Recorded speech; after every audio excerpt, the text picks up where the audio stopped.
Selamat pagi, selamat berjumpa kembali dalam kasih Kristus. Shalom. Shalom. Kita semua mengucap syukur pada Tuhan kalau pagi hari ini kita boleh bangun dengan tubuh yang sehat. Kita boleh ada seperti apa yang kita ada semua. Itu karena kasih karunia Tuhan begitu besar dalam kehidupan kita semua. Puji Tuhan. Mari saudara, kita akan mulai ibadah kita pada pagi hari ini dengan berdoa. Saya undang untuk kita berdiri bersama-sama. Kita akan masuk dalam doa. Mari kita berdoa. Pertolongan pada kita dalam ibadah minggu yang kudus ini adalah datang daripada Tuhan yang telah menciptakan langit, bumi dan segala isinya. Dia setia memelihara ciptanya dan tidak pernah meninggalkan perbuatan tangannya dari selama-lamanya sampai selama-lamanya. Bapa kami dalam surga, kami ucap syukur Tuhan. Kepada pagi hari ini kami berada di rumah Tuhan. Kau telah memimpin hidup kami semua, menyertai dan memberkati kami. Patut kami memuji dan menyembah Tuhan pada pagi hari ini. Terlebih kami akan duduk tenang untuk mendengar isi hati Tuhan bagi kami. Mari Tuhan, Kau rapi setiap hamba Tuhan yang akan melayani Tuhan pada pagi hari ini. Rapi dengan ruapan-Mu dari surga. Para asar koletang, pemain musik, WL, singer, pada hamba Tuhan yang ada dalam AVD dan juga hamba Tuhan yang akan beritakan isi hati Tuhan untuk kami semua. Terima kasih Bapa. Urapi dengan urapan khusus dari surga sehingga pelayanan para hamba Tuhan ini boleh menjadi berkat bagi jemaat Tuhan dan memperkenankan hati Tuhan. Terima kasih Bapa. Kami juga akan berdoa bersama-sama untuk dua guru sekolah minggu yang akan dilantik untuk melayani Tuhan dalam bidang sekolah minggu ini. Mari Tuhan, kiranya Engkau pakai keduanya untuk menjadi alat Tuhan yang heran di tangan Tuhan. Kami serahkan seluruh acara pada hari ini ke dalam tangan Tuhan. Engkau sendiri akan memimpin dari awal hingga selesai. Kami berdoa untuk saudara-saudara kami yang masih dalam perjalanan ke antara mereka Tuhan. Tibakan tempat ini, kumpulkan kami bersama-sama. Berkati kami bersama-sama. Kami percaya Engkau sudah mendengar doa kami dan ucapan syukur kami ini. Kami naikkan dalam nama Tuhan Yesus Kristus yang menjadi juru selamat kami yang hidup. Semua yang mengasihi Tuhan, mari kita sama-sama katakan amin. Shalom saudara. Sekali lagi shalom. Hari ini yang sangat bersuka cita kita ada di minggu yang baru, ada di satu kesempatan lagi boleh beribadah bersama-sama, boleh semuanya kasih kemuliaan buat Tuhan kita yang dahsyat. Karena hari ini ada karena kasih-Nya Tuhan, amin. Hari ini kita bisa ada di tempat ini karena kebesaran Tuhan, karena kasih-Nya Tuhan. Kasih-Nya panjangnya tidak bisa diukur, dalamnya tidak bisa diukur. Kita mau sembah Dia, kita mau puji nama Dia, amin. Amin. Ya. Mari semua bertepuk tangan.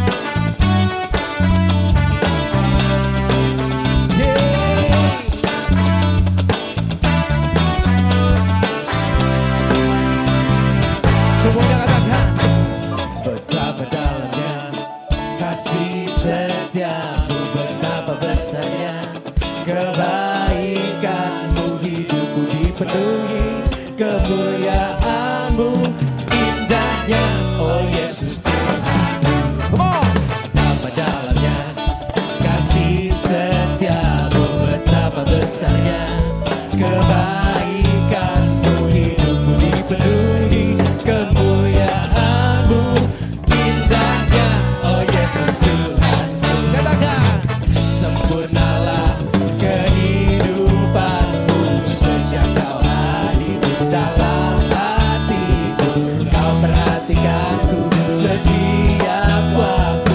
Oh sungguh indahnya Yesus Tuhanku. Betapa dalamnya kasih setiamu, betapa besarnya kebaikanmu, hidupku dipenuhi kemuliaanmu, indahnya oh Yesus Tuhanku.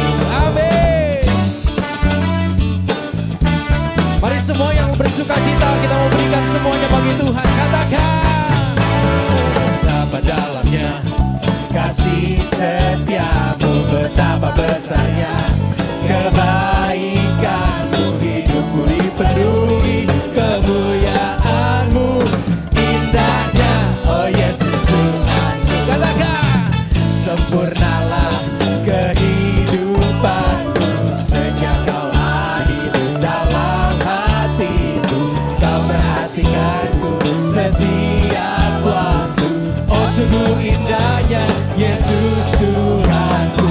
Sempurnalah kehidupanku sejak kau hadir dalam hatiku. Kau perhatikanku setiap waktu. Oh sungguh indahnya Yesus Tuhan. Come on say. Betapa dalamnya kasih setiamu, betapa besarnya kebaikanmu. Hidupku dipenuhi kemuliaanmu. Indahnya oh Yesus. Katakan betapa dalamnya kasih setiamu, betapa besarnya kebaikanmu. Hidupku dipenuhi kemuliaanmu. Indahnya oh Yesus. Semuanya katakan. Sempurnalah kehidupanku sejak kau hadir dalam hatiku. Kau perhatikanku setiap waktu. Oh sungguh indahnya Yesus Tuhanku. Sempurnalah kehidupanku sejak kau hadir dalam hatiku. Kau perhatikanku setiap waktu. Oh sungguh indahnya Yesus Tuhanku. Betapa dalamnya kasih setiamu, betapa besarnya kebaikanmu. Hidupku dipenuhi kemuliaanmu. Indahnya oh Yesus Tuhanku. Indahnya oh Yesus Tuhanku. Indahnya oh Yesus Tuhanku. Haleluya. Allah kita yang sungguh besar, sungguh ajaib. Dia adalah sahabat kita, amin. Kita bisa panggil dia sahabat kita. Hari ini dia ada di sisi kita bersama dengan kita. So mari kita puji dia lebih dahsyat lagi. Kita berikan semuanya bagi Tuhan. Yeay.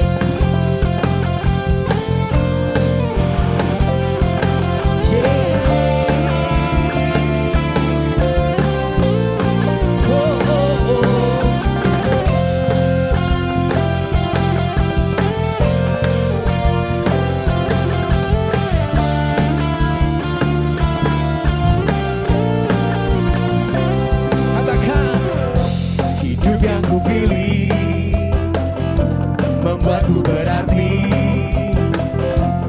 karena Yesus Tuhan tempatku percaya dan berharap. Ku buka mataku, lihat sekelilingku. Oh, harus nyatakan kebenarannya yang membebaskan, karena kuasa-Mu, karena kehebatan. Dapat lakukan apa perkara besar yang Engkau janjikan, Yesus. Kau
keras lagi dari ini, come on.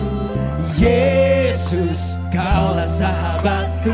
Yesus, kau yang tak pernah jemu-jemu di sisiku. Kau sumberku, aku. Oh Yesus, kaulah sahabatku.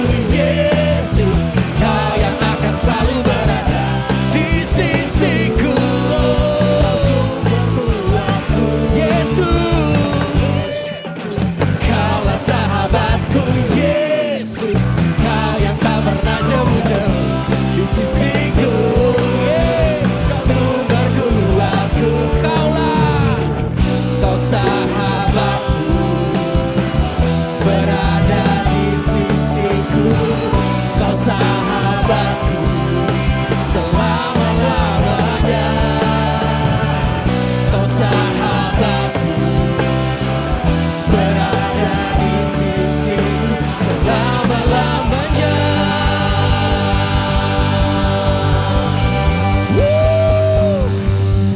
Haleluya. Sungguh Tuhan, kami punya sahabat yang luar biasa. Yesus namanya, sahabat yang selalu ada. Sahabat yang menemani melewati apapun itu Tuhan. Lewat lembah kelam, Engkau bersama dengan kami. Engkau mendengar setiap seruan kami Tuhan. Kami minta Tuhan, mari hari ini mengalirlah kuasa-Mu Tuhan di tempat ini. Memenuhi setiap kami, Roh-Mu Tuhan memenuhi setiap kami.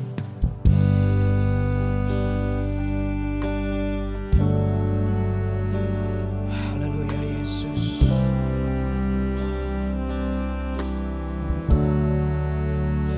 Hari ini bawa hidup kita sama Tuhan, dan Dia akan berikan ketenangan dalam hidup kita.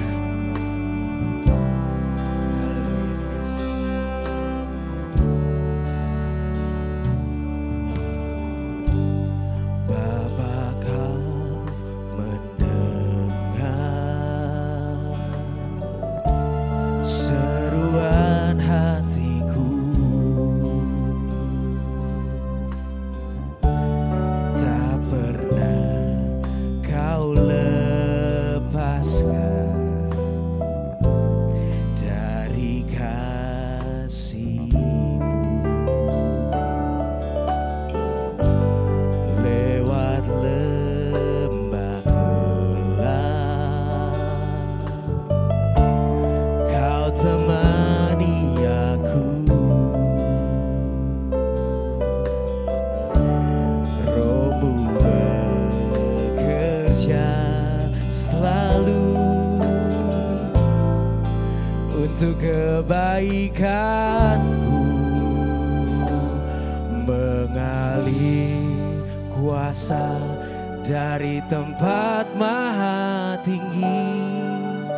Bapa kekal mulia, Kau hadir di sini, memulihkan hati, menyembuhkan yang terluka. Ku kan tenang bersama-Mu Bapa. Boleh kita kasih kemuliaan buat Tuhan kita.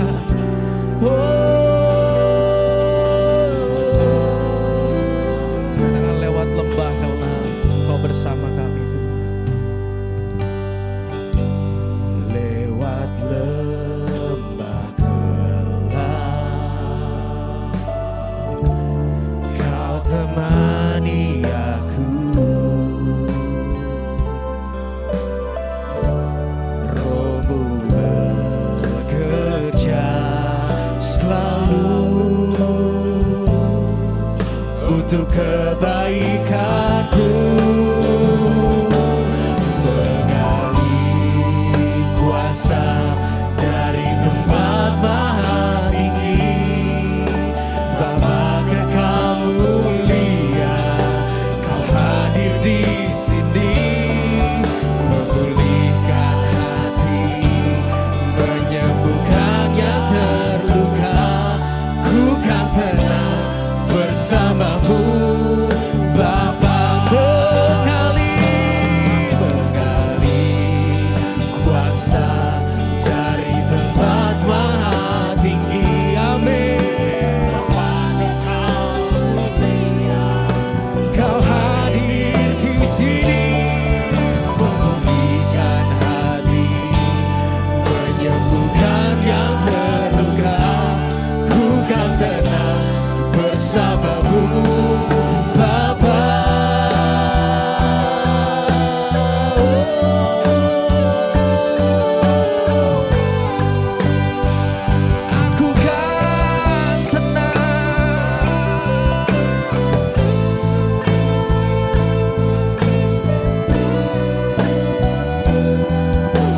segenap jemaat, kita angkat suara, kita angkat tangan kita kepada Tuhan, katakan mengalir kuasa dari tempat maha tinggi, Bapa kekal mulia, Kau hadir di sini. Mari lawat kami Tuhan, pulihkan kami Tuhan, kami habiskan, ku kan tenang bersamamu Bapa.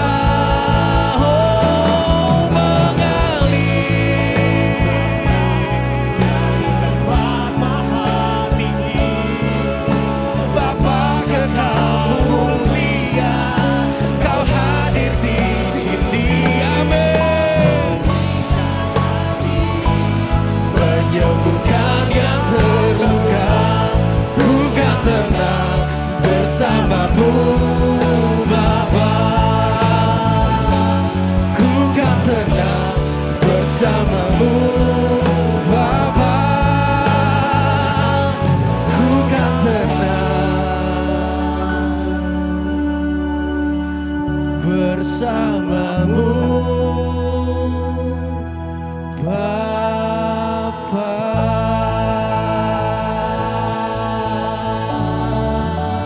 Mari berikan kemuliaan yang lebih dahsyat lagi bagi Tuhan. Allah yang menyertai, Allah yang melindungi, Allah yang memimpin, gembala yang baik. Haleluya, Yesus. Tuhan, dalam hidup ini Tuhan, mungkin kami menghadapi banyak Tuhan, banyak hal Tuhan yang melukai. Tantangan Tuhan di depan kami, gunung di depan kami Tuhan. Tapi kami tahu kami punya Allah yang mampu memindahkan gunung. Kami punya Allah yang besar, kami punya Allah yang baik, Allah yang gembala yang baik, yang menuntun setiap kami Tuhan. Hari ini kalau kami datang dengan takut, ragu, beban Tuhan, seperti lagu yang kami naikkan Tuhan, Kau akan memberikan kami ketenangan Tuhan, damai sejahtera Tuhan dalam hidup kami. Terima kasih Bapa. Inilah pujian kami Tuhan, penyembahan kami semuanya hanya bagi nama-Mu saja. Dalam nama Tuhan Yesus Kristus, semua orang percaya sama-sama katakan amin. Silakan duduk.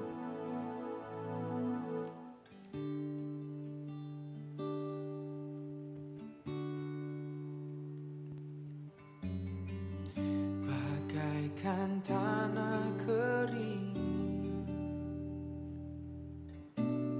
yang merindukan air, demikianlah jiwaku haus akan Engkau. Ku rindu selalu hadir-Mu di hidupku, memulihkan jiwaku, hapuskan air mataku.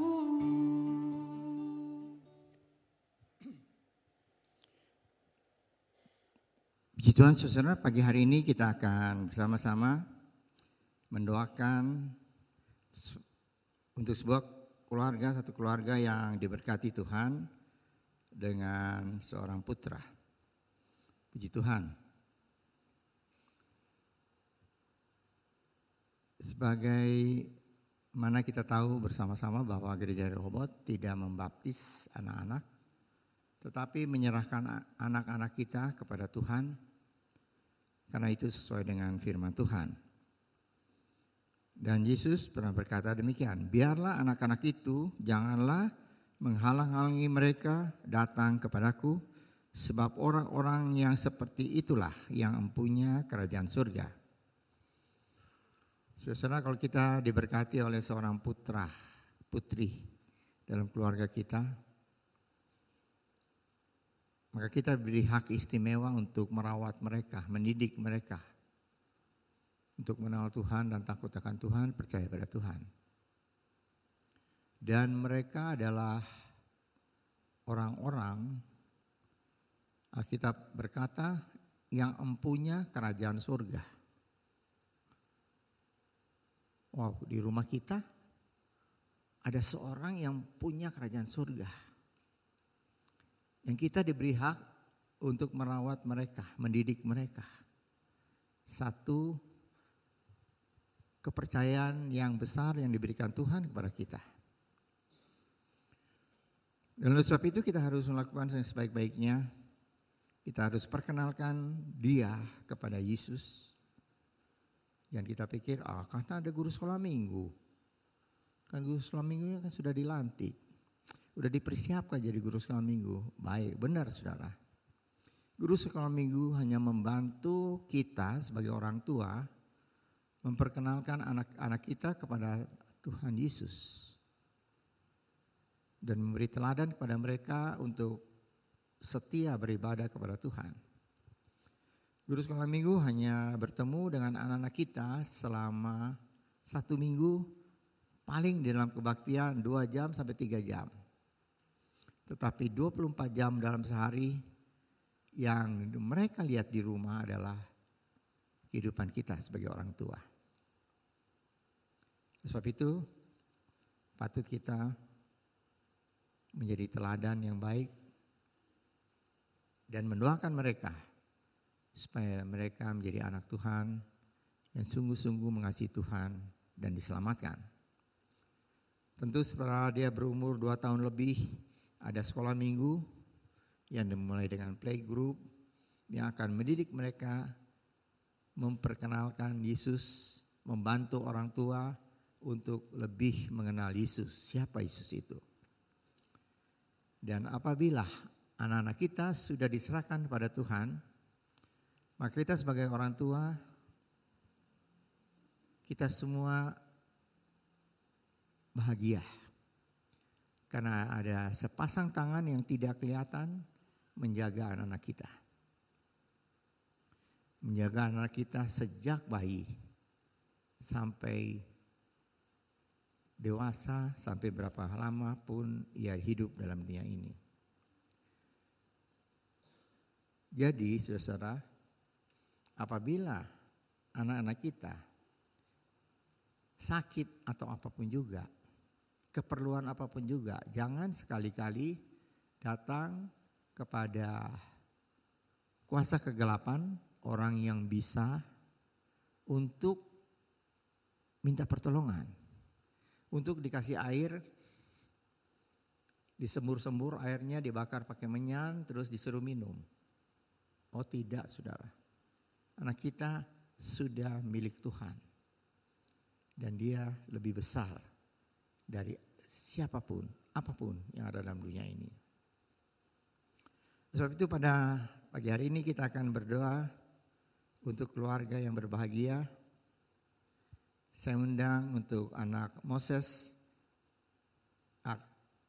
Aselson Theodorus untuk maju ke depan bersama dengan kedua orang tuanya, Bapak Ruben Theodorus dan Ibu Veronica Noviani. Silakan ke depan. Kita akan nyanyi sama-sama satu lagu, yaitu Kuserahkan, Kuserahkan. Saya undang untuk kita berdiri bersama-sama dan kita akan nyanyikan lagu ini. Mari saudara, kita nyanyikan lagu ini, kita mengangkat tangan kita memberkati anak kita yang ada di depan. Serahkan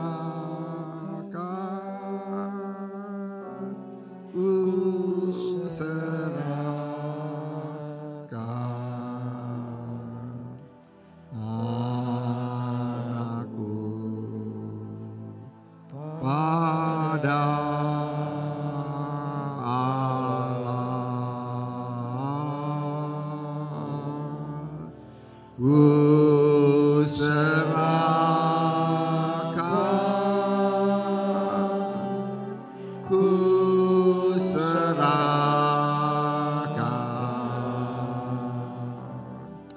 Anakku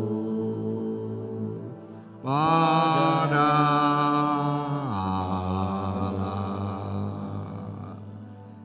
dalam surga, terima kasih Tuhan. Hamba menyerahkan anak Moses, Theodorus ke dalam tangan Tuhan. Dia adalah milik Tuhan. Dialah kepunyaan Tuhan. Dia adalah seorang yang mempunyai kerajaan surga. Dalam nama Allah Bapa, Anak dan Roh Kudus, hamba menyerahkan anak Moses, Theodorus ke dalam tangan Tuhan. Dan mulai saat ini ada dua tangan yang maha kuasa, yang tidak kelihatan, yang menjagai anak ini. Mulai saat ini sampai berapa lama dia ada dalam dunia ini, melebihi dari kuasa tangan manusia, adalah tangan Allah yang maha kuasa, yang menggendong dia. Terima kasih Bapa. Berikan tubuh yang sehat, berikan Tuhan hikmat dari surga dalam pendidikannya, terutama dia boleh makin besar dan menjadi anak yang menghormati orang tua dan mengasihi Tuhan, menjadi berkat dimanapun dia berada. Kami serahkan kedua orang tua Ruben dan Vero ke dalam tangan Tuhan. Tuhan berikan hikmat kepada mereka untuk mendidik anak Moses menjadi anak yang sungguh-sungguh mengasihi Tuhan. Dan di dalam keluarga ini nama Tuhan dipermuliakan. Terima kasih Bapa. Mulai saat ini iblis tidak berhak dalam kehidupan Moses, karena dia adalah milik Tuhan. Terima kasih Bapa. Kami ucap syukur dalam segala sesuatu. Apa yang kami alami, kami dapat berkat dari Tuhan. Kami boleh menyerahkan itu ke dalam tangan Tuhan. Dalam nama Tuhan Yesus Kristus, kami sudah berdoa dan mengucap syukur. Amin. Silakan duduk.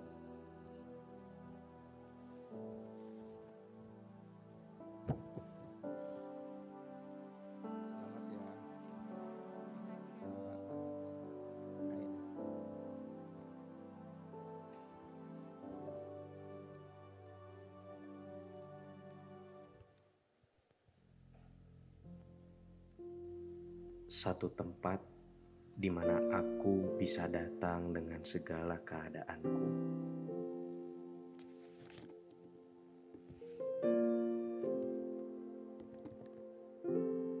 Satu tempat di mana aku kembali menjadi satu dengan pemilikku. Satu tempat ketika kata-kata tidak terucap, namun tangis adalah sebuah bahasa.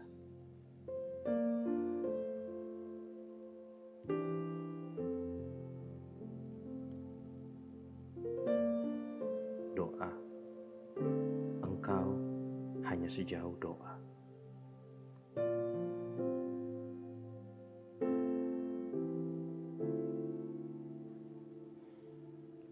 Penuhi hatimu dengan hadirat-Nya. Dia akan menuntunmu ke padang rumput hijau dan menyegarkan jiwamu.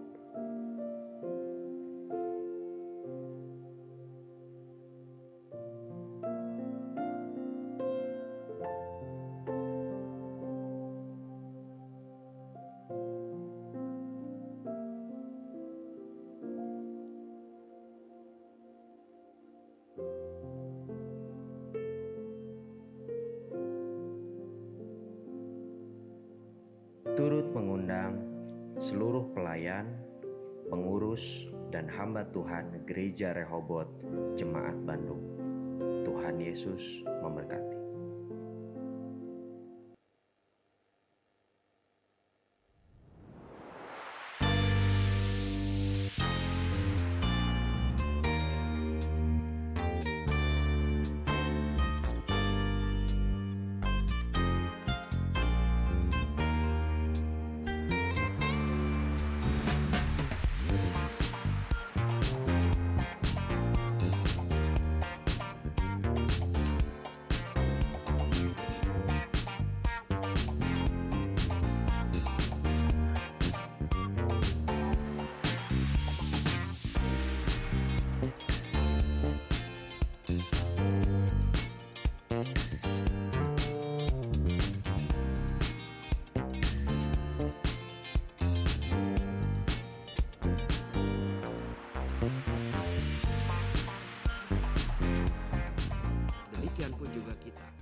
oleh kasih karunia sudah diambil oleh Allah untuk hidup dalam kebenaran Allah.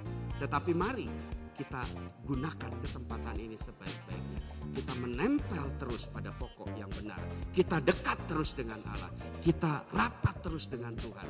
Kita intim terus dengan Tuhan. Apa yang dilakukan oleh Tuhan?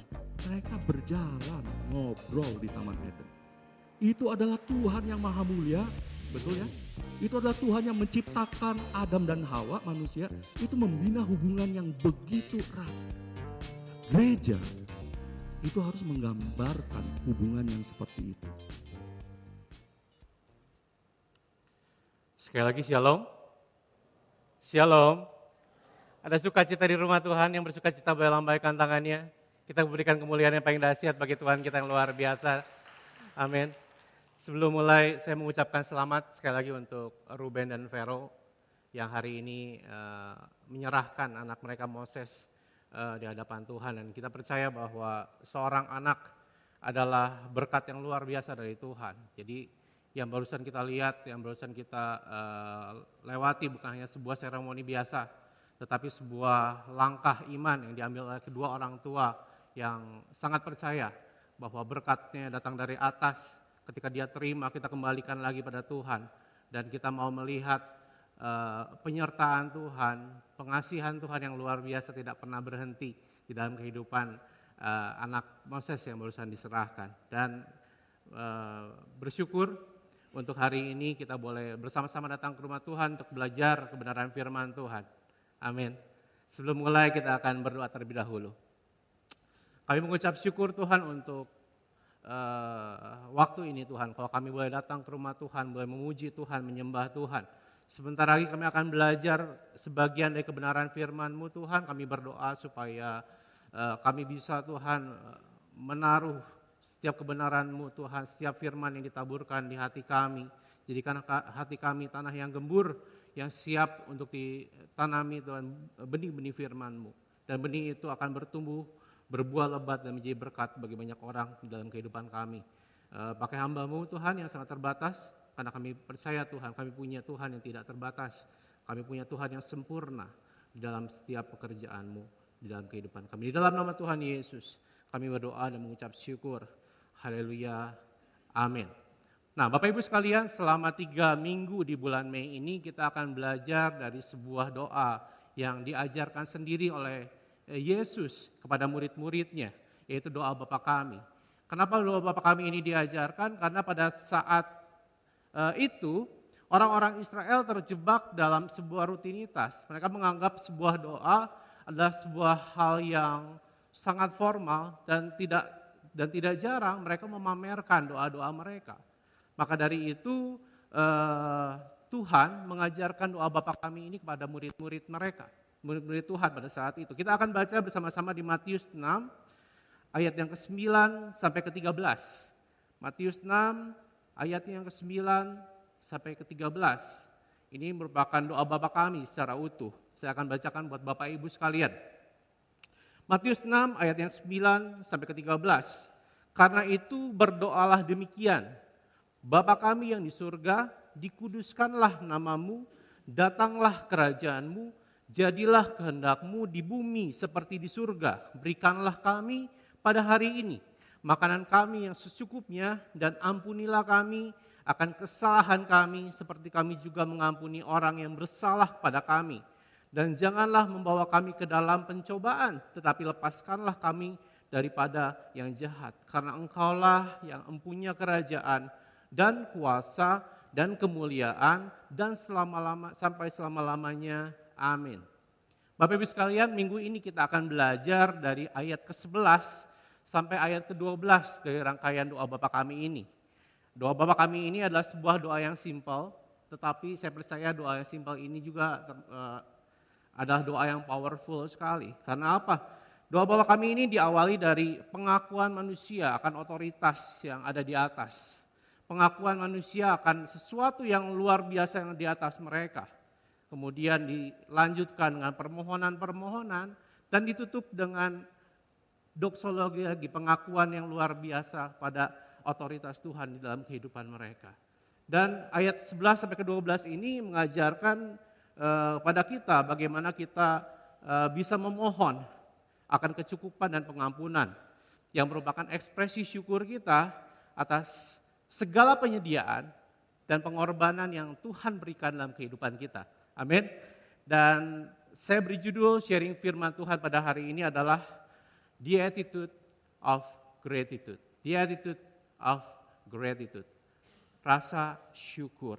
Rasa syukur. Siapa yang setuju dengan saya bahwa bersyukur atau rasa syukur adalah hal yang simpel dan sederhana? Boleh lambaikan tangannya. Sebuah hal yang simpel dan sederhana. Dan siapa juga yang boleh setuju sama saya bahwa hal yang simpel dan sederhana ini sulit untuk dilakukan?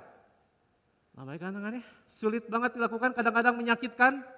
Ya, di saat-saat mungkin kita berpikir bahwa saya nggak bisa bersyukur dengan kondisi saya.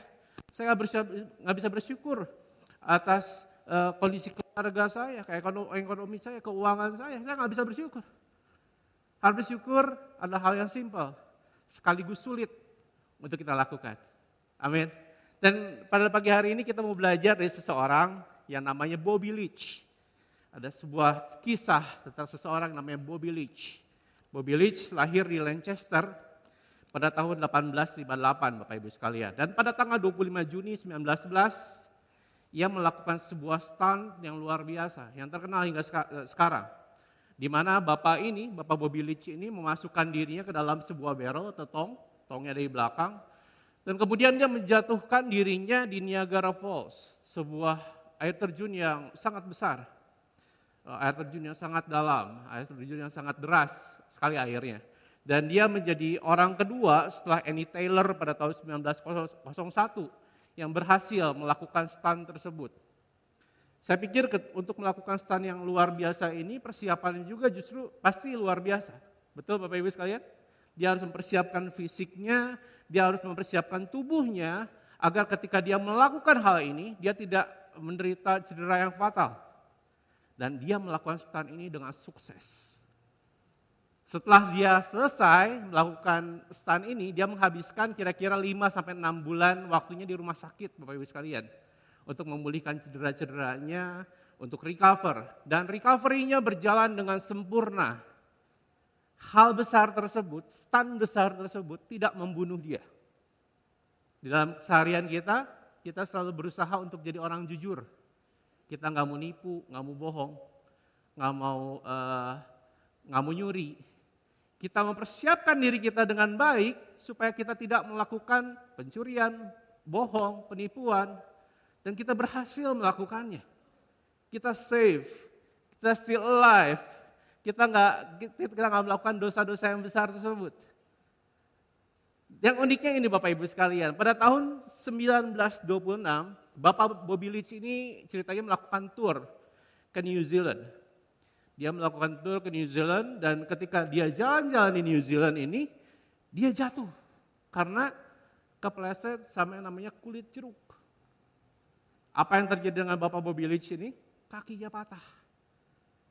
Ya, seorang yang menjatuhkan dirinya di Niagara Falls, dia still alive, dia selamat, dia jatuh, kakinya patah karena kulit jeruk.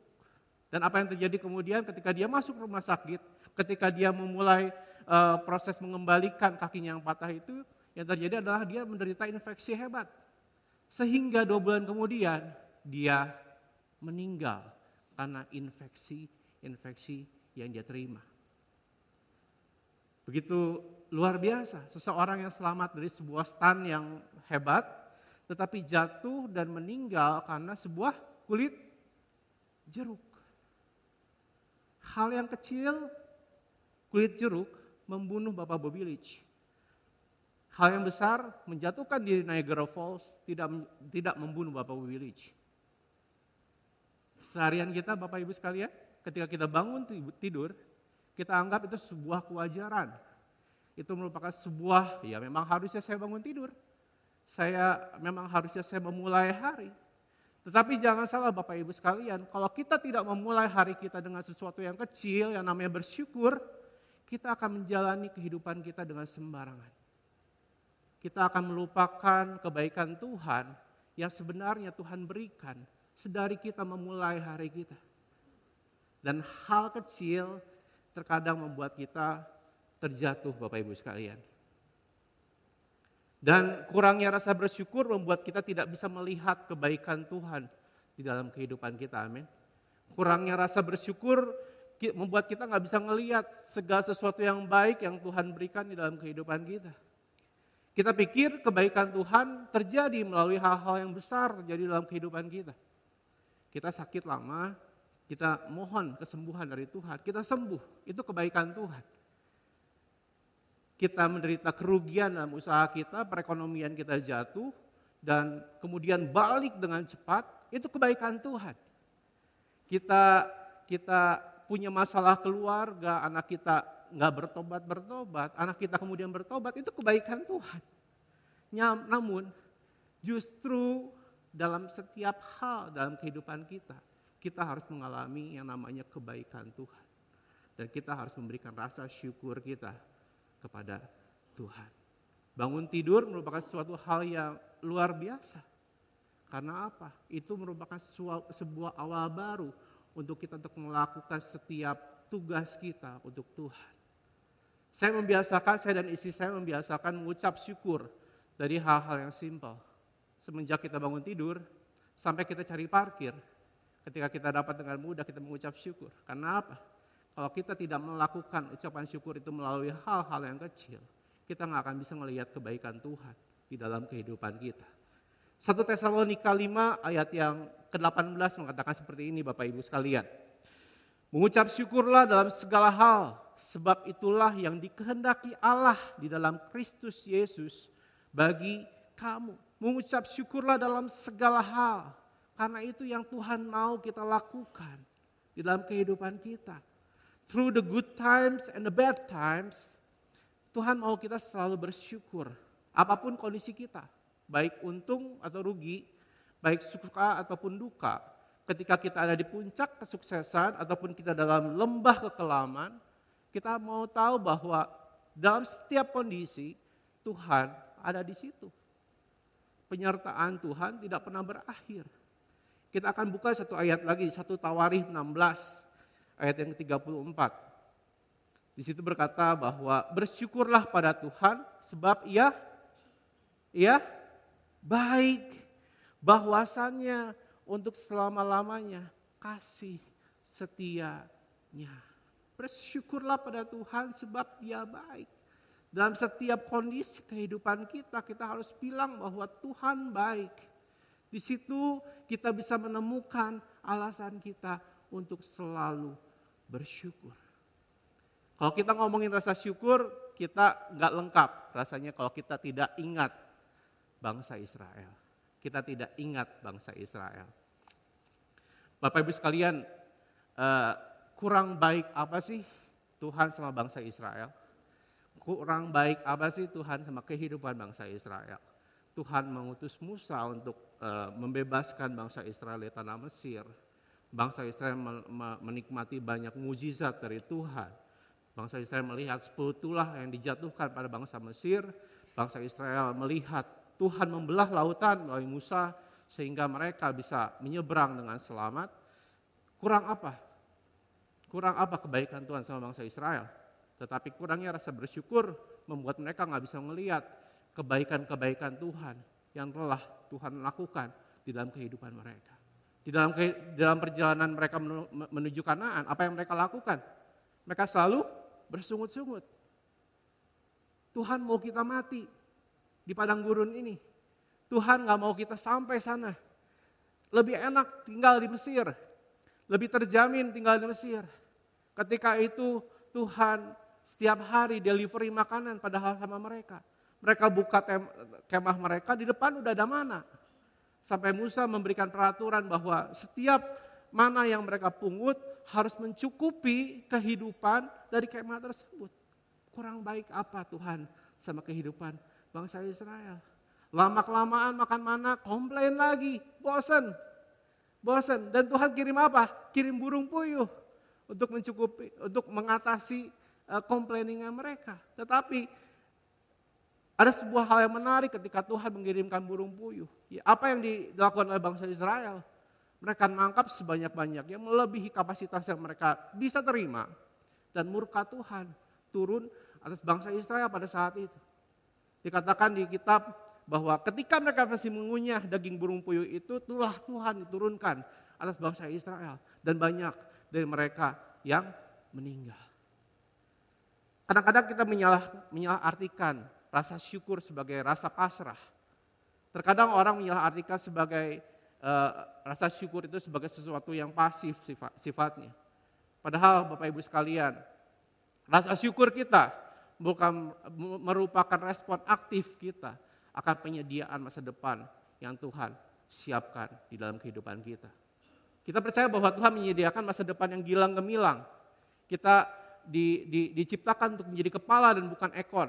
Kita diciptakan untuk menjadi orang-orang pemenang. Amin. Amin. Apa yang kita lakukan ketika kita mengetahui kebaikan Tuhan yang seperti itu dalam kehidupan kita? Apakah kita tidak melakukan yang terbaik dalam kehidupan kita? Apakah kita tidak mempersiapkan masa depan yang Tuhan janjikan dengan luar biasa itu dengan baik? Rasa syukur merupakan respon positif, respon aktif kita akan setiap penyediaan yang Tuhan berikan di dalam kehidupan kita. Kita akan masuk ke dalam doa Bapa kami. Matius 6 ayat yang 11 mengatakan seperti ini. Berikanlah kami pada hari ini makanan kami yang secukupnya. Sama-sama bilang 1, 2, 3 secukupnya. 1, 2, 3 secukupnya. Tuhan mengajarkan dalam doa Bapa kami, hendaklah doa kita mengandung permohonan. Doa kita mengandung permohonan. Bukan permohonan akan sesuatu yang berlebihan, tetapi sesuatu yang fit atau cukup di dalam kehidupan kita. Permohonan akan sesuatu yang mencukupi kehidupan kita. Sekali lagi bilang cukup, 1, 2, 3, 1, 2, 3, cukup dalam kehidupan kita. Karena apa Bapak Ibu sekalian, perhatian Tuhan adalah apa yang kita perlukan, bukan apa yang kita inginkan. Perhatian Tuhan adalah apa yang kita perlukan dan bukan apa yang kita inginkan di dalam kehidupan kita. Seorang mahasiswa, dia baru lulus, fresh graduate. Ini mahasiswa pada umumnya ya, bukan keturunan sultan ya. Dia mahasiswa biasa, dia mulai bekerja, jarak dari rumah ke kantornya cukup jauh. Apa yang kira-kira dia butuhkan? Motor, betul? Transportasi minimal motor untuk sampai dari rumah sampai ke kantornya. Tetapi mobil juga merupakan sebuah pilihan. Mobil juga merupakan sebuah pilihan. Tetapi bagi seseorang yang fresh graduate, dia baru mulai kerja, motor lebih masuk akal. Karena apa? Dia bisa afford akan kebutuhan dari motor tersebut. Dia bisa bayar cicilannya, dia bisa isi bensinnya, dia bisa biayai perawatannya. Apa yang terjadi kalau dia belinya mobil? Bisa sih, mungkin dia beli mobil, tetapi mungkin dia akan kesulitan untuk membayar cicilannya, dia akan kesulitan untuk membayar isi bensinnya, dia akan kesulitan untuk membayar perawatan mobil tersebut. Berbeda dengan seseorang yang sudah bekerja lumayan lama, dia sudah berkeluarga, dia punya anak untuk diantar kemana-mana, mobil merupakan sebuah keperluan. Karena apa? Karena dia harus mengangkut banyak orang dalam setiap harinya. Tetapi bagi seseorang yang baru memulai karirnya, yang dibutuhkannya adalah sebuah motor. Karena apa? Itu yang fit bagi dia, itu yang cukup bagi dia, itu yang sepadan bagi dia. Ada seseorang di Alkitab yang namanya Daud, Bapak Ibu sekalian. Iya, Daud ini adalah seorang anak bungsu. Dan pada suatu saat dia diminta oleh ayahnya untuk mengantarkan perbekalan pada saudara-saudaranya sedang berperang. Saudara-saudaranya sedang berperang. Pada saat itu dia mengantarkan bekal, lalu yang terjadi adalah dia melihat sebuah hal yang luar biasa di situ. Melihat sebuah hal yang luar biasa. Dia melihat seorang pahlawan dari Filistin menantang bangsa Israel untuk bertarung melawan dia. Pahlawan itu bernama Goliat. Dan satupun dari orang Israel gak berani lawan dia. satupun dari orang Israel ada yang punya nyali untuk menghadapi Goliat. Dan ketika dia mulai mengutuki Tuhan bangsa Israel, Daud bilang, aku yang akan menghadapi dia. Aku yang akan menghadapi pahlawan dari Filistin ini. Hal itu sampai pada Saul. Dan Daud dipanggil oleh Saul. Saul mengatakan bahwa orang ini yang akan kamu hadapi ini bukan orang sembarangan. Dia adalah seorang pahlawan dari bangsa Filistin, pasti yang dia bawa merupakan senjata-senjata terbaik, merupakan baju zirah terbaik. Dan kamu juga harus punya hal yang sama untuk ngimbangin dia. Apa yang terjadi kemudian Bapak Ibu sekalian? Saul memberikan baju zirahnya. Saul memberikan baju zirahnya pada Daud untuk kemudian Daud pakai menghadapi Goliat. Dan yang terjadi adalah boro-boro mau perang pakai itu. Jalan aja dia nggak bisa. Dia buka baju perang itu dan dia menghadapi Goliat dengan apa yang ada di dalam dirinya. Dia bilang, aku biasanya menjaga domba-domba ayahku. Aku bawa tongkat, aku bawa ketepel untuk menghalau singa atau beruang yang mencoba untuk mengganggu domba-domba ayahku. Itu yang fit sama aku. Itu yang pas sama aku. Baju perang ini walaupun bisa nandingin baju perang dia, tapi itu gak fit buat saya. Saya gak bisa jalan, saya gak bisa perang. Saya gak bisa menghadapi orang itu dengan baju perang Tuhan. Saya maju untuk menghadapi dia dengan yang cukup bagi saya.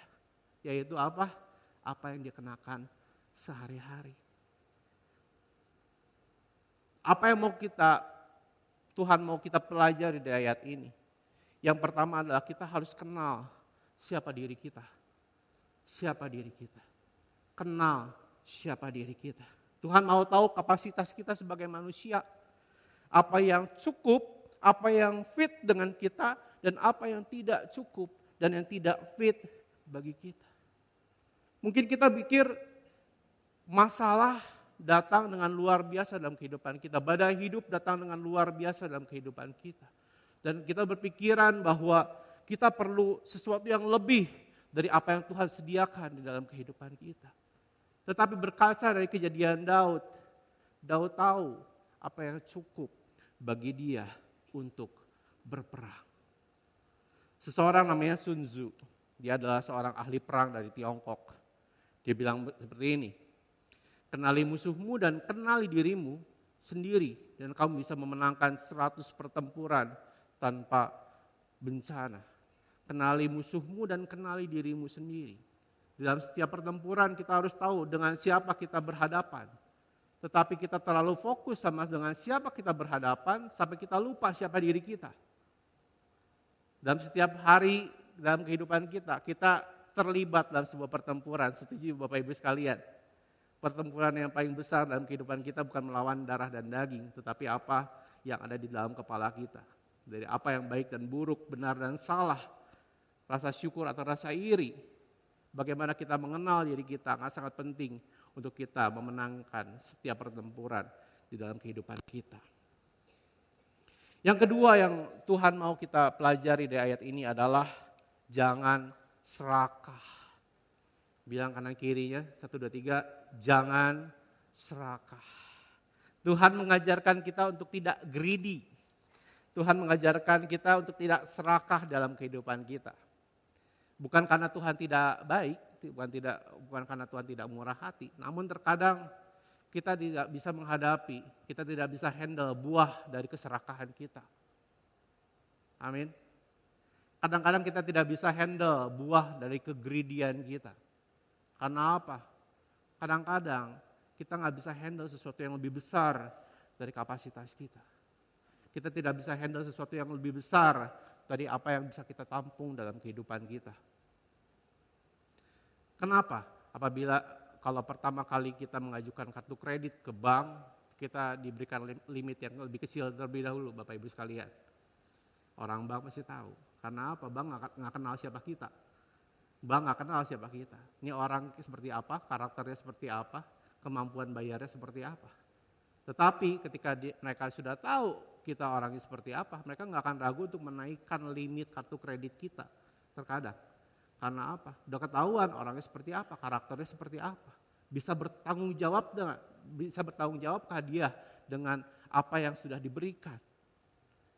Sama seperti kehidupan kita. Kalau kita greedy, kalau kita serakah akan sesuatu yang gak bisa kita handle. Khawatir. Kalau di saat, ada satu saatnya nanti, kita gak bisa handle juga buah dari keserakahan kita. Ada seseorang namanya Reza Nur Hilman. Siapa yang pernah kenal nama ini? Reza Nur Hilman? Tapi kalau Bapak Ibu sekalian lihat produknya di supermarket, ada sebuah keripik pedas, ada level-levelnya, depannya emak gitu ya. Kita semua tahu produk ini gitu ya. Kita semua tahu produk ini dan produk ini luar biasa sekali. Mungkin para wanita di sini pesuka pedas banyak beli yang level 10-nya untuk makan snack. Kita nggak tahu orangnya tapi yang punyanya seperti siapa. Tahukah Bapak Ibu sekalian bahwa snack ini walaupun laku, walaupun laris manis, dia nggak pernah punya toko. Dia selalu masukin snack-snacknya ke toko-toko kue atau toko-toko jajanan. Karena apa? Dia tahu kapasitasnya. Karena Reza Nur Hilman ini ada orang yang tahu kapasitasnya. Dia nggak mau greedy, dia nggak mau serakah untuk mengembangkan usahanya dan dia tahu bahwa apa yang cukup dalam dirinya, dia ada strategi bisnis yang dia lakukan dengan sempurna pada saat ini. Dan greedy akan erat hubungannya dengan pencobaan dalam kehidupan kita. Minggu depan kita akan belajar tentang pencobaan dan pastikan Bapak Ibu sekalian hadir untuk belajar bagian ketiga dari doa Bapa Kami ini dan saya pikir merupakan sebuah rangkaian yang luar biasa bagi Bapak Ibu sekalian. Nah Bapak Ibu sekalian masuk lagi ke dalam rasa syukur. Rasa syukur membuat kita diingatkan kembali akan kebaikan Tuhan dan otoritas dalam kehidupan kita. Bersyukur adalah berdamai dengan masa lalu kita Bapak Ibu sekalian. Kenyamanan untuk masa kini dan cahaya untuk masa depan. Bersyukur adalah berdamai dengan masa lalu, termasuk setiap dosa, kesalahan, ataupun kepahitan akibat kesalahan dari orang lain di dalam kehidupan kita. Matius 6 ayat ke-12, dan ampunilah kami akan kesalahan kami, seperti kami mengampuni orang yang bersalah kepada kami. Tahukah Bapak Ibu sekalian kalau pengampunan itu berlaku vice versa? Pengampunan itu berlaku timbal balik. Sama seperti nyinyir ya. Siapa yang suka nyinyir? Siapa yang suka ngomongin orang? Enak banget soalnya. Siapa yang suka nyinyir? Tapi sebagian besar orang yang suka nyinyir nggak mau dinyinyirin sama orang lain. Betul? Kita suka ngomongin orang tapi kita nggak mau diomongin sama orang. Ya seperti itulah kira-kira. Kita mau pengampunan dari Tuhan tapi terkadang kita nggak mau ngampunin orang yang bersalah sama kita. Saya bukan Tuhan, saya tidak punya hati seperti Tuhan, saya nggak bisa mengampuni orang yang bersalah sama saya, dia terlalu menyakiti saya, dia terlalu mendukakan hati saya. Tetapi dikatakan bahwa dalam satu bagian dari doa Bapa Kami adalah ampunilah kami akan kesalahan kami, seperti kami mengampuni orang yang bersalah kepada kami. Karena kita nggak bisa melihat masa depan yang Tuhan sediakan bagi kita Bapak Ibu sekalian. Kita nggak bisa melihat kecerahan masa depan yang Tuhan sediakan kepada kita kalau kita masih terjebak di masa lalu kita. Kita nggak bisa melihat cahaya di depan kita kalau kita ngelihatnya ke belakang terus. Dan pengampunan berkaitan dengan apa yang ada di hadapan kita. Tuhan mau kita sadar bahwa masa depan kita punya harapan. Karena itulah kita harus berdamai dengan masa lalu kita. Yang menyetir kendaraan pasti tahu kalau kaca depan dari mobil kita lebih besar daripada kaca spion mobil kita. Karena apa? Fokus utama kita adalah sesuatu yang di depan, bukan sesuatu yang di belakang. Kita bisa belajar sesuatu dari yang belakang, bisa ngelihat mobil di belakang mau ngapain. Tetapi fokus kita adalah sesuatu yang ada di hadapan kita. Begitu pula dengan pengampunan, begitu pula dengan rasa syukur di dalam kehidupan kita. Keluarga saya terkena badai ketika saya umur 1 tahun. Umur 1 tahun keluarga saya terkena badai dan itu menyebabkan sebuah luka dan kepahitan dalam kehidupan saya. Sampai saya besar kepada orang tua saya, pada papi saya. Dan pada tahun 2008 papi saya terkena serangan jantung, Bapak Ibu sekalian, lagi main badminton. Dia kena serangan jantung. Tapi puji Tuhan dia masih bisa pulang pakai motor. Dia masih pulang pakai motor dan ketika saya pulang, mami saya bilang itu papi kayaknya kena sesuatu deh karena dia di kamar dia udah marah-marah. Dia udah marah-marah dan ternyata ketika kita bawa dokter benar dia serangan jantung dan dia harus masuk rumah sakit. Kondisinya pada saat itu adalah saya punya kepahitan sama papi saya. Saya punya perasaan pahit sama papi saya. Dan ketika di rumah sakit saya harus menemani dia. Saya harus menemani dia. Yang saya lakukan adalah apa? Saya mengucap syukur sama Tuhan. Saya mengucap syukur sama Tuhan. Tuhan mengucap syukur bahwa dia gak kenapa-napa. Dia masih diberikan kesempatan kedua untuk hidup. Tetapi tahukah Bapak Ibu sekalian ketika di dalam doa itu ada suara yang lembut. Saya pikir itu suara Roh Kudus. Saking lembutnya kadang-kadang kita gak dengar suara itu. Gitu ya. Kata siapa itu kesempatan keduanya buat papi kamu. Itu kesempatan keduanya buat kamu. Untuk kamu ngampunin dan kamu lihat masa depan yang saya ciptakan, saya rencanakan buat kehidupan kamu. Selama umur 1 sampai 24, badai hidupnya luar biasa Bapak Ibu sekalian. Segala cobaannya banyak banget, tantangannya banyak banget. Saya sampai mikir, mungkinkah saya bisa pada masa depan saya bisa berkeluarga, kalau keadaan keluarga saya seperti ini. Tetapi saya mau bilang sama Bapak Ibu sekalian, ketika hari itu saya sadar bahwa kesempatan keduanya bukan buat papi saya. Kesempatan keduanya buat saya. Buat apa? Buat ngampunin. Dan ketika pengampunan, Bapak Ibu sekalian, saya bersyukur sama kehidupan saya.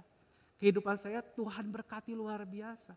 Masa depan yang Tuhan siapkan lebih luar biasa lagi dari apa yang saya bisa pikirkan pada saat itu.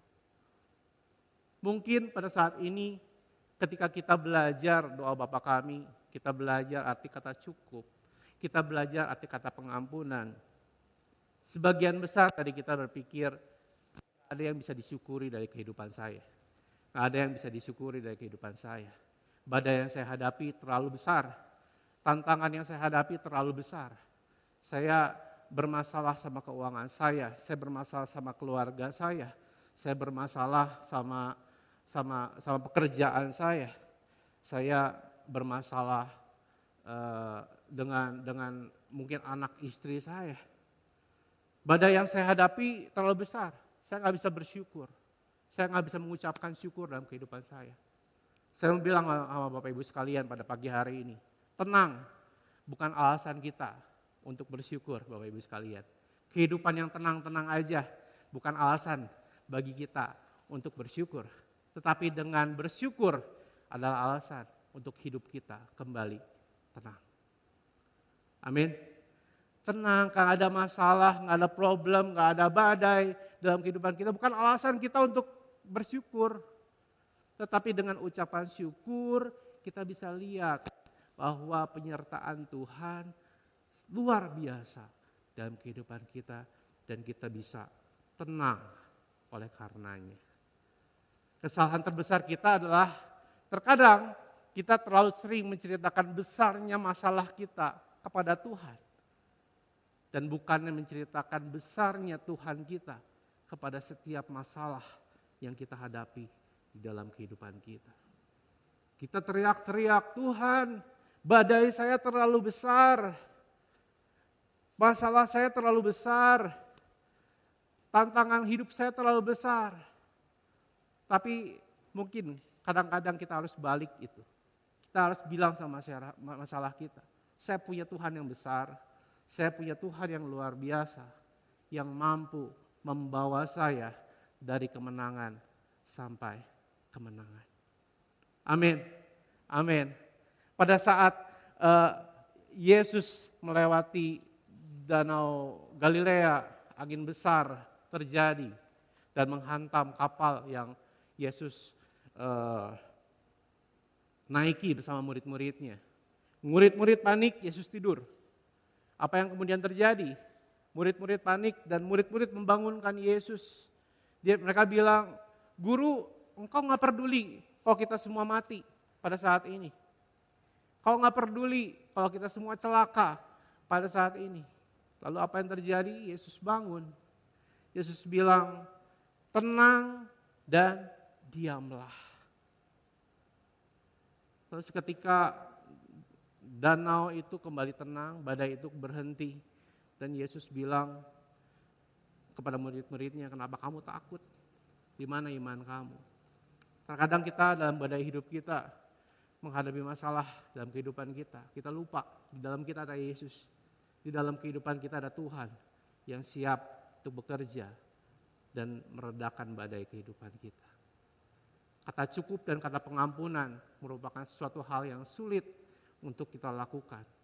Ngomong sih gampang, cukup dan mengampuni. Ngomong sih gampang, tetapi sulit untuk kita lakukan. Tetapi kita lupa, melalui badai kehidupan, melalui tantangan kehidupan, kita punya Tuhan yang tidak pernah meninggalkan kita. Kita berikan kemuliaan bagi Tuhan kita.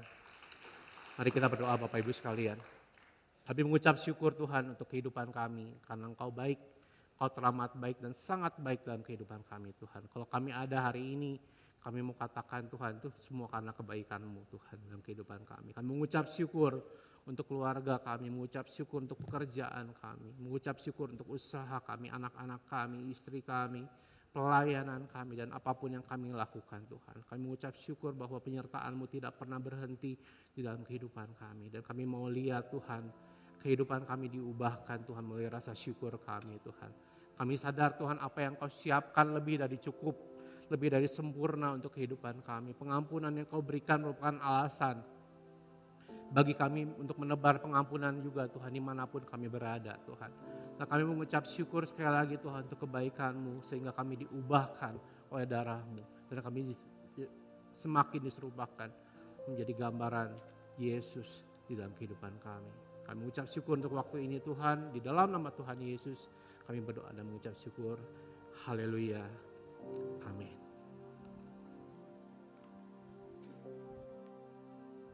Puji Tuhan saudara, kita sudah mendengar firman Tuhan yang dapat mengingatkan kita semua supaya kita terus boleh mengucap syukur dalam hidup kita karena apa yang dilakukan oleh Tuhan itu meskipun seringkali tidak kita mengerti, tapi akhirnya yang terjadi adalah sesuatu yang indah dalam kehidupan kita. Puji Tuhan. Saudara, ada beberapa pengumuman yang harus saya umumkan pada hari ini adalah pertama, dana diakonia yang terkumpul selama bulan April itu adalah sejumlah 47.310.000 rupiah. 47.310.000 rupiah.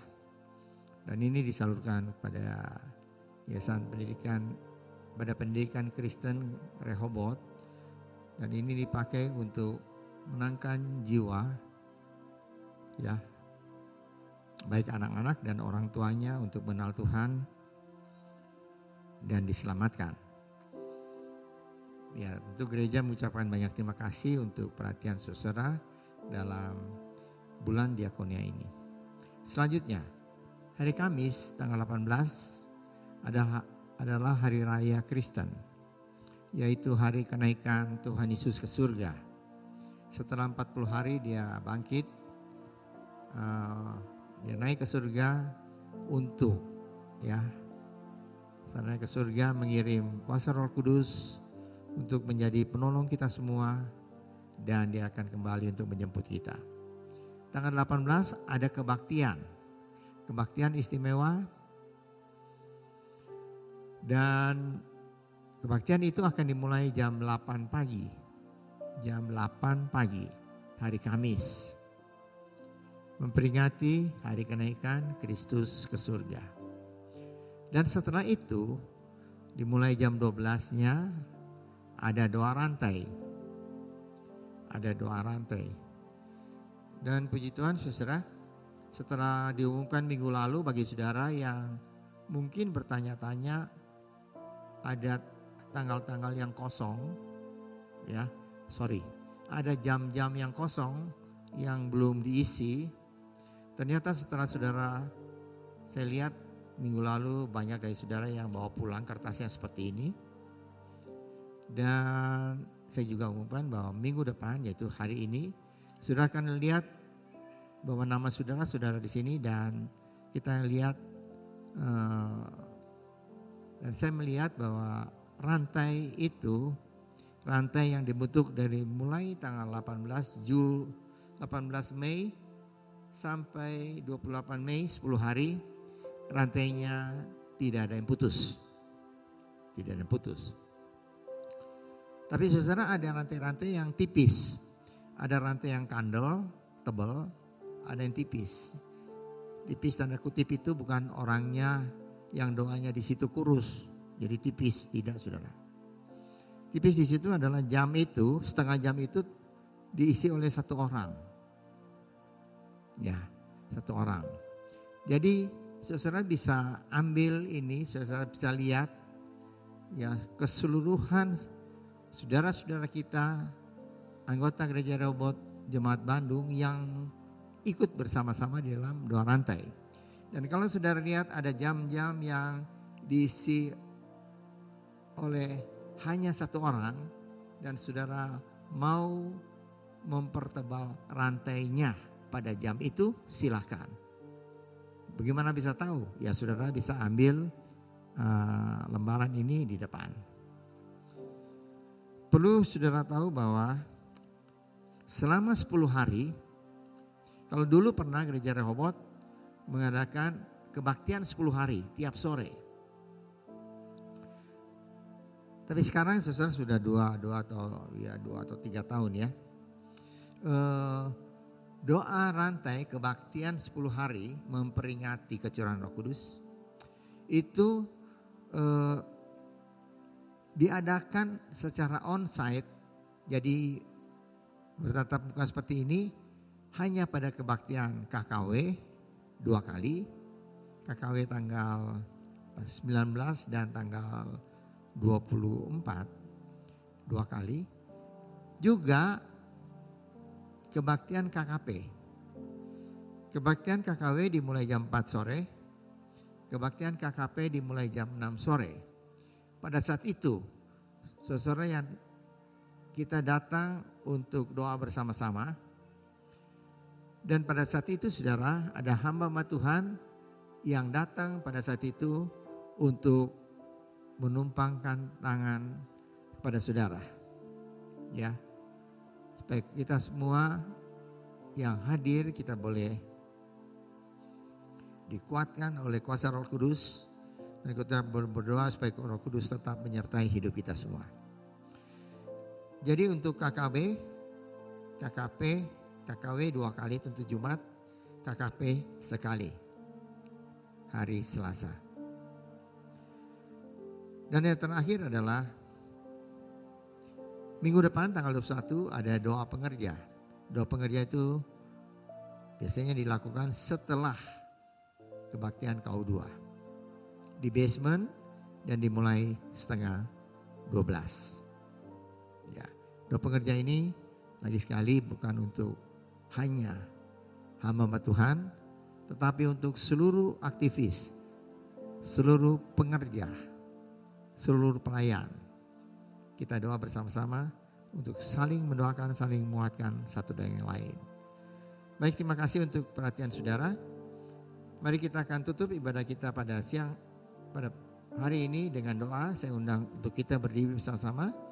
Kita akan masuk dalam doa. Mari kita berdoa. Bapa kami dalam surga, terima kasih Tuhan untuk berkat Tuhan bagi kami semua. Terima kasih Engkau sudah memimpin seluruh ibadah ini dari awal hingga selesai dengan berkat Tuhan. Terima kasih Tuhan. Dalam hidup kami boleh senantiasa mengucap syukur pada Tuhan. Karena apa yang Tuhan lakukan bagi kami semua, itu di luar dari apa yang kami bisa pikir. Apa yang terpikirkan oleh kami semua, Engkau dapat lakukan lebih dari itu. Terima kasih Tuhan. Kami Tuhan berdoa untuk saudara-saudara kami yang sudah memberikan dana untuk dalam bulan diakonia ini. Engkau berkati mereka dengan berkat-Mu secara berlimpah. Kami ucap syukur karena kami menyembah Allah yang hidup, Allah yang tidak pernah berhutang kepada kami semua.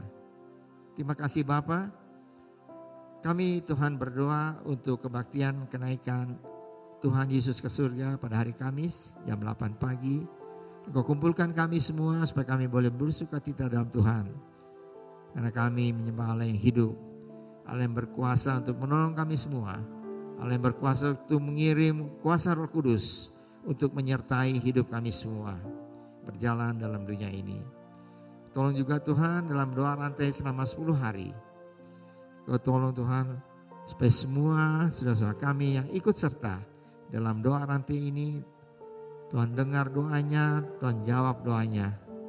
Dan Tuhan kami percaya Tuhan, kami akan senantiasa mengalami penyertaan Tuhan, penyertaan kuasa Roh Kudus dalam kehidupan kami semua untuk memimpin hidup kami dalam hidup sesuai dengan kebenaran Allah. Kami berdoa Tuhan untuk doa pengerja pada minggu depan, Tuhan juga tolong semua persiapan untuk itu. Kami berdoa juga Tuhan untuk pemerintah yang sekarang tengah Tuhan menjalani tahap-tahap pemilu untuk mengadakan pemilu yang akan datang. Baik pemilu untuk legislatif, baik untuk pemilu untuk presiden, mari Tuhan Engkau sediakan tolong.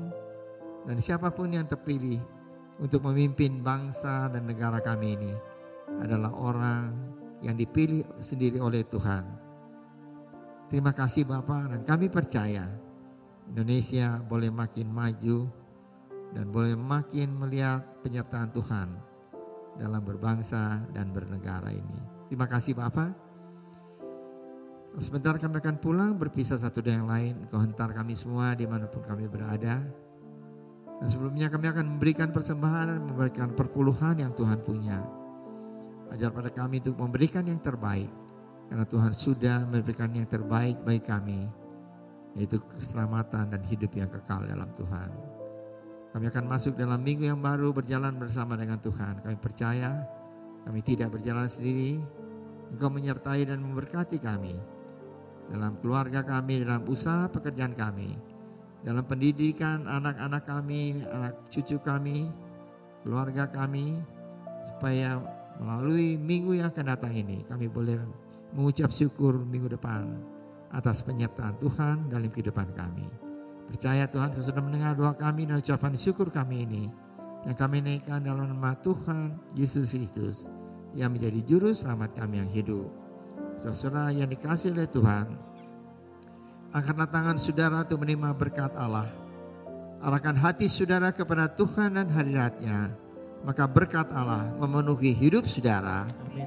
Berkat Allah memenuhi keluarga saudara. Amin. Berkat Allah memenuhi kesehatan saudara. Amin. Berkat Allah memenuhi pekerjaan saudara. Amin. Dan jadilah berkat dimanapun saudara berada. Amin. Saudara terimalah berkat dari Allah Bapa, kasih karunia dan damai sejahtera dari Tuhan Yesus Kristus dan persekutuan Allah Roh Kudus menyertai saudara sekalian mulai hari ini sehingga Maranatha, Tuhan Yesus datang kembali. Amin. Bapa,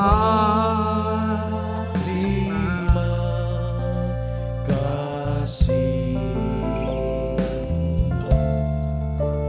Bapa, terima kasih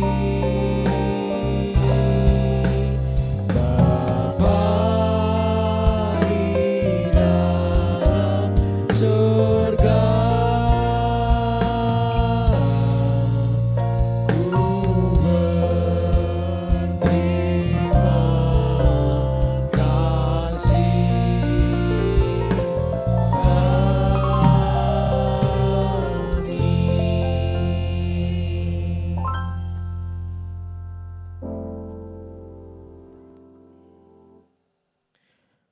Selamat hari Minggu saudara, sampai jumpa di minggu yang akan datang. Tuhan Yesus memberkati.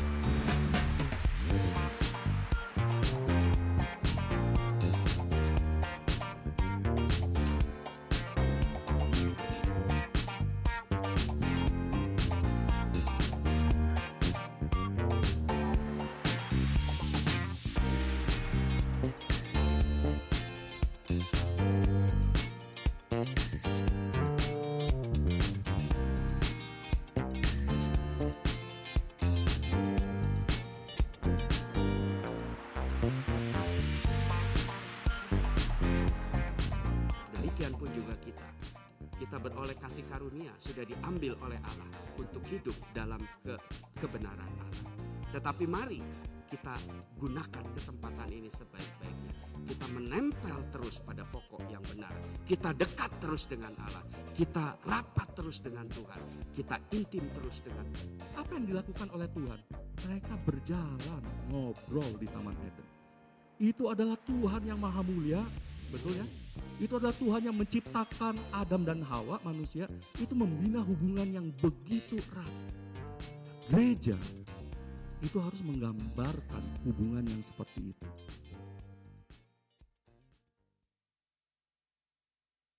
Anda telah selesai mengikuti ibadah online Gereja Rehoboth.